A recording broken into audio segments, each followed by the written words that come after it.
Hello, kings, queens, and monarchs of every element. I'm RJ the Jank Monarch, and today I'm revved up to fix Yu-Gi-Oh! While opening one of its greatest products ever. Hopefully. See, Yu-Gi-Oh! Has been suffering from an interesting problem, one that's fundamental to a trading card game and also very concerning to a trading card game. People ain't buying trading cards. The popularity of sealed product has tanked to such an extent that, as Ruxin34 reported in a recent video, some stores have ceased carrying the product entirely. Sealed product is the lifeblood of a trading card game, and it's crucial to have sealed product that people want to open in order for the game to survive. So, I'm going to explore into that today while I open a set that I think actually does many of the things that need to be done in order to get people to open sealed again. I have a few ideas I'm going to share, and along the way I am going to be interrupted many times to pog out of my goddamn mind because this set is sick.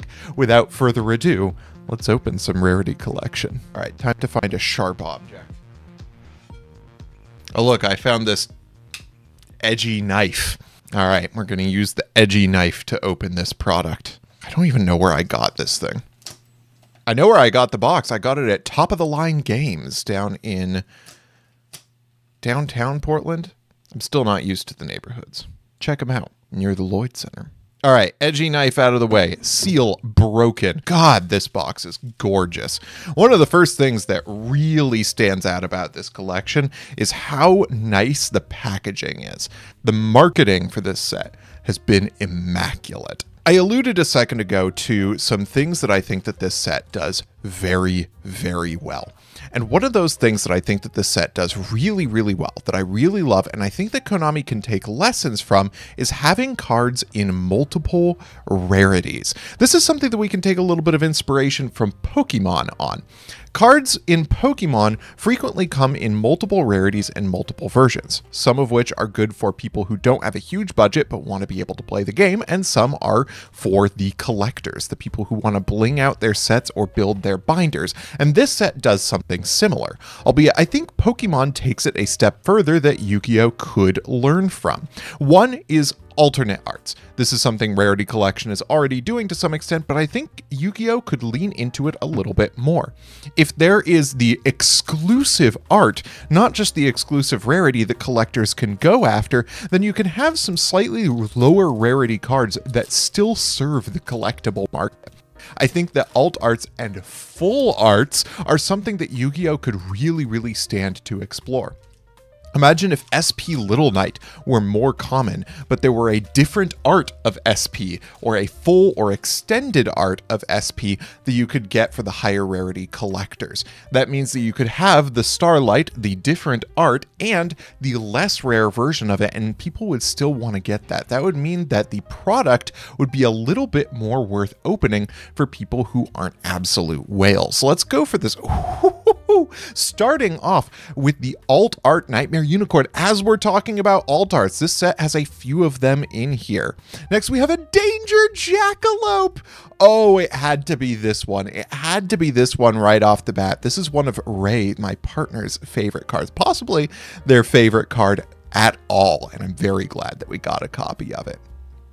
Let's take, oh, look at that. Okay, can we do the collector's rare pre-prep justice? Look at how that border sparkles. Let me see if I can get that prismatic foiling going. Oh, that looks gorgeous. I gotta feel it. Ooh, it's got that texture too. I love how it feels. These collector rares are something I've been really excited about. God, I love that. Whoo! And an ultra rare Ash Blossom and Joya Spring, one of the big staples that we need right off the bat. I'm an old school player, and so I don't have a lot of modern staples, so this set is going to be great for that. And that brings me to another thing that Yu-Gi-Oh! Could really stand to learn from. And that is the way that Magic the Gathering has a bunch of different formats that mean that opening product doesn't just mean you are looking for the few cards that are necessary in order to play the one way to play the game. There are things like block rotation. Block rotation is a format where you're only allowed to use a few sets at a time to build your decks. If there was a well-supported block rotation format, people are going to want to buy sealed product more because the commons are going to be more relevant to their gameplay than they would be otherwise. All of these things that have low rarity components were going to be much more relevant to the game. So having multiple formats like a block rotation or sealed would be great. There's a super rare dimensional barrier. Love to see that. I haven't owned one of these since I played Zoo format. A secret rare reinforcement of the army. Oh, you love to see it. Ooh, another collector's rare right off the bat. The Chaos Space. This is great. I've been thinking about picking up Dragon Link, and this is a crucial card for that. Can we get that nice shimmer? Show them the Prismatic rarity. That one doesn't hit quite as hard as pre-prep, but God, collector's rares are always gorgeous. And a triple tack. Definitely needed that one. And a lightning storm. Needed that too. One of the great things about Rarity Collection that I think is really good for getting people to open sealed product is the foot traffic value. When we talk about foot traffic value, we talk about if people who don't play a huge amount already walk into the store and they open the packs, are they going to be excited to find what's inside? And with a set like this, where a lot of these modern staples that older school players aren't going to already have access to, is going to be really, really great for foot traffic. People are going to walk in, they're going to pull triple tack, they're going to pull lightning storm, they're going to pull ash blossom, and they're going to be happy to have those. So I think this has a lot of foot traffic potential that Yu-Gi-Oh! Hasn't had for a bit. Let's see if we can get that autofocus going on. Howdy folks, voiceover RJ here. You're about to get me for a few moments because my microphone took this opportunity in the video to take an unexpected and unplanned nap. So one of the things that we're talking about here is foot traffic, and foot traffic means that players who are both casual, competitive, collectors, and hardcore players are going to be able to open the product as they walk into a store and be happy with what they find. The multiple rarities in Rarity Collection are excellent for that, but there are additional ways that you can do that. For example, having structure decks that are playable out of the box, which is something Konami has not been great at recently, and having low rarity archetypes that are competitive or can at least hold their own at a locals, meaning that if you're going to be opening a few packs of product as a casual player, you can find cards that you're going to be able to play at the local level. Basically making sure that people who are opening for any reason are going to have something fun to find.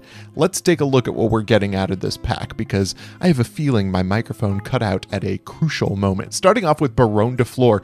Speaking of a card that is great for just the casual Yu-Gi-Oh! Experience, if you're walking into a shop and you pull this is a crucial card for a large number of decks. This card is incredible. I'm excited to get it today because I've never had one before and I've been planning on playing synchro decks for a while. This card is beautiful in multiple rarities and is one of the major icons of the game today.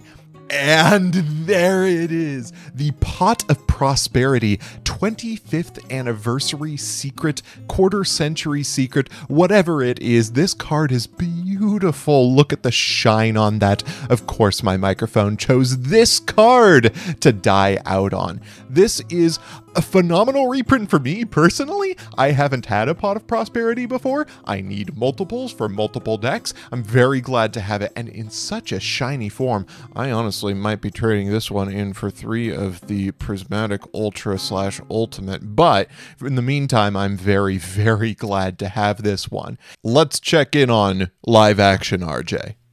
Alpha Master of Beasts, excellent, and a Lava Golem, a very nice printing. And a second Pot of Prosperity. I have 2 already. That means that one of my decks has enough Pot of Prosperities to run them. Love to see it. Let's pick up the pace a little bit. We've gotten to talk about a few of the things that Konami can really, really do to lean into the success of this product and look for similar success from other products. Things like having alternate formats that people can get excited for, that makes them excited for all the cards they're going to get out of a set. or making reprints products geared towards sealed play. Something like the Megatins, a little bit of foreshadowing for the future, could have really stood to learn from. Starting off with a Blackwing Simoon the Poison Wind. An Inspector Border, this is a card I didn't have and I probably shouldn't be allowed. Ancient Fairy Dragon Ultra Rare. And a Galaxy Eyes Full Armor Photon Dragon, and a nice printing of Dogmatic Punishment. I'll take it. Speaking of Dogmatica, one of the things that Yu-Gi-Oh! Could really benefit from doing is reimagining the mythos of the game. Now that the animes that are iconic to many of our childhoods are long past us, Yu-Gi-Oh! Really needs to think about what makes its cards iconic. And I think a lot of the storylines that they're developing through the card art, things like the Abyss lore with the Dogmatica, Albaz, the Sword Souls, and the Visa Starfrost lore can really help them with. If Konami were to make advertisements around those, make posters showing off these incredible stories that they're making in their cards, maybe even making comics, stories, things that they can distribute, that stores can show off, that people can talk about, people are going to have a reason to get invested, not just in the gameplay, but also in what they're seeing on the cards. This is something that Pokemon does especially well, and a part of why Pokemon's alt arts and full arts are such a successful program in terms of rarity. Small World is a great one. Ooh, and here's my first Platinum Secret, Spellbook of Judgment. We love to see it. Cyber Angel Ben 10. And an ultra rare Barona de Flora. I now have two different rarities, and this one looks pretty nice. And finally, a pre-preparation of rights. One other benefit, speaking of Barona de Flora, that having alt arts and full arts can really help with is that collectors don't feel like they've been screwed out of the value of their product when things get a reprint. If you have a full art, extended alt art, or alt art that's exclusive to the set in which you got a collectible item, that's something that allows them to make reprints of high rarity cards without bending collectors out of shape by taking away the value that they already have. All right, next up is Galaxy Eyes Afterglow Dragon. There's a secret rare Change of Heart. Masked Hero Darklaw, I didn't already have one of these. And a second ultra rare Barona de Flora. I am covered in Barona de Floras now. Win the Wind Channeler, not bad. Ooh, speaking of alt arts, here's Eldritch the Golden Lord, possibly the most successful alt art in Yu-Gi-Oh! History, thanks to, you know, oh, look at that. Just a gorgeous card.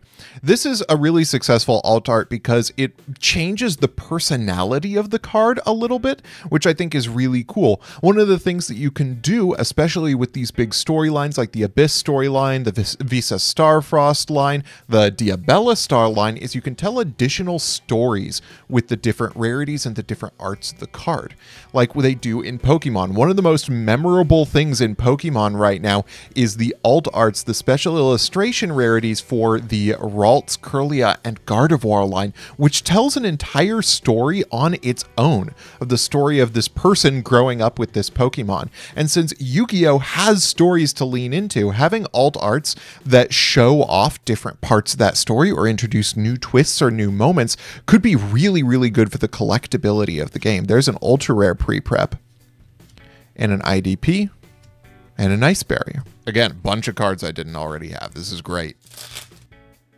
There's a Lone Fire Blossom. I'm hoping to get a couple of the higher rarity versions of this card. The biggest chase card for me in this set is the Collector's Rare Lone Fire. There's an Elder Entity Natis, a great secret rare reprint. Fairy Tail Luna, a Dingirsu, something I didn't already have, and a Code Talker Inverted. Not bad. One of the concerns about the collectability of this set is that it doesn't contain a lot of those nostalgia cards that it could be reprinting. And I think that if Konami were spending a little bit more effort on creating that mythos around their new storylines, this could have basically that effect. we do have the Magistus storyline that follows the Prophecy storyline and the Alistair storyline as well, or the Invoker storyline. And they have printed all these cards that fit into the Mythos, or the new Mythos of Yu-Gi-Oh! There's a Code Talker Inverted Secret Rare. Dimension Shifter. Evenly Matched. Nice stuff. Artifact Lancia Super Rare. Also looks gorgeous. It's cooled down a little bit in terms of the higher rarity stuff, but after opening a Prosby, I can't complain. There's my second triple tack. This is the second triple tack that I own. Ooh, a gorgeous secret rare compulsory evac device. Great for Edison format. Another thing that Konami could be doing with a lot of their sets that'll make them more collectible and have a little bit more of a long run impact is if they start printing higher rarity and more interesting rarity reprints, or just reprints in general, for a lot of these Time Wizard formats that are really popular right now, especially Edison, which has so many cards that could use the reprint right now. There's a Cherubini. I've never owned one of these before. Great for Burning Abyss. Magicalized Fusion. The Winged Dragon of Raw Sphere Mode, the meme card, and I have it now. Another Antis.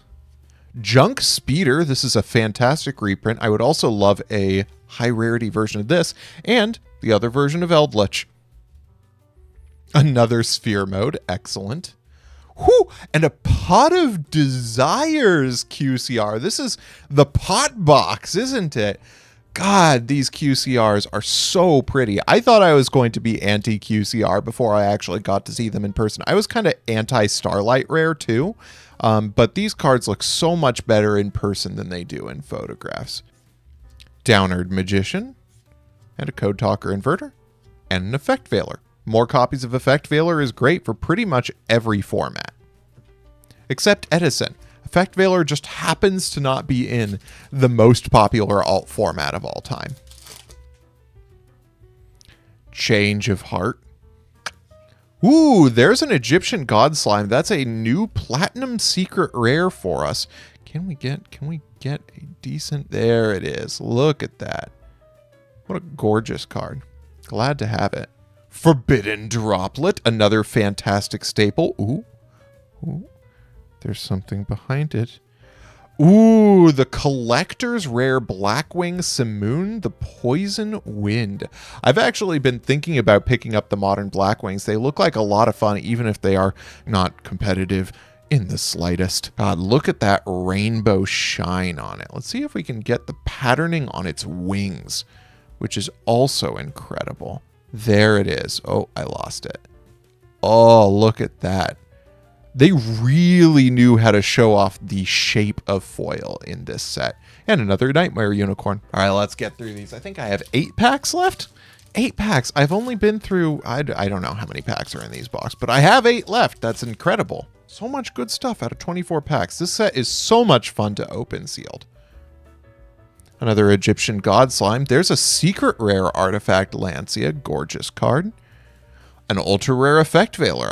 I love that we have more ultra rare Effect Veilers available now.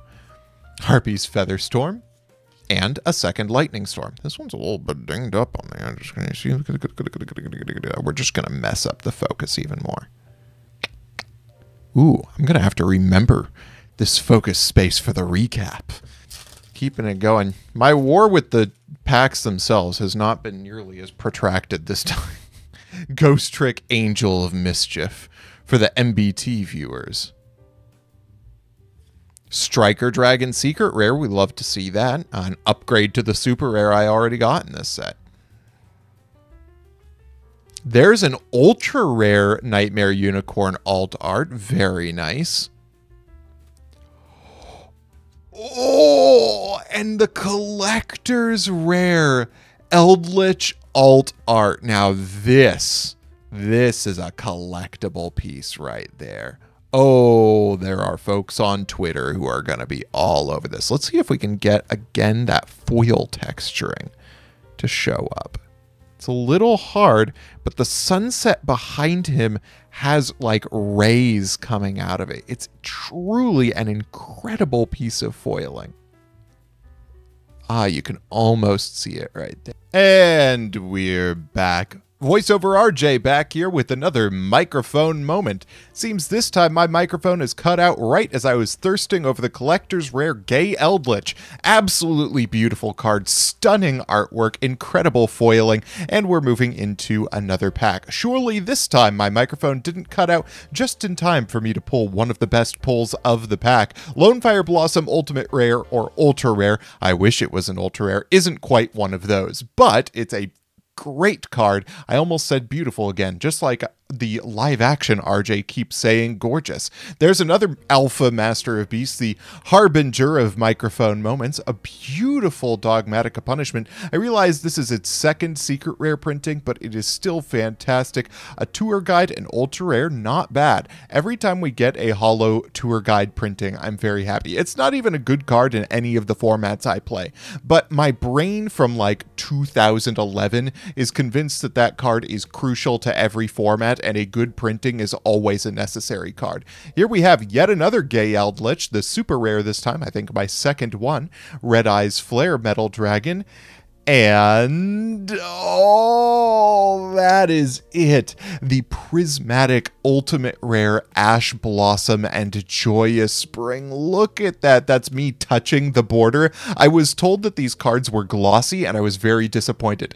I really like the rough texture that the visuals of it implied, and oh boy, am I so satisfied with how these cards feel, but they look even better. Look at how it looks like it's made out of metal. It looks like it was embossed into a piece of copper. Ash Blossom and Joyous Spring Ultimate Rare looks amazing, and so does the Lava Golem. Look how the card art is raised. It's got that like embossed foiling. Reminds me a lot of older Ultimate Rares. Just a fantastic rarity. Let's see what live action RJ's up to. There's a Dimension Shifter. Infinite Impermanence. We love to see that in Secret Rare. I think I had it in Common before. I might not even had a whole playset of them. Ooh, and there's the Prismatic Ultra or Ultimate Reinforcement of the Army. Looks great. Every rarity of this card looks great. I've never seen a rarity of Rhoda that doesn't look incredible. Panda Nightmare Unicorn Ultra Rare. Summon Limit, super rare.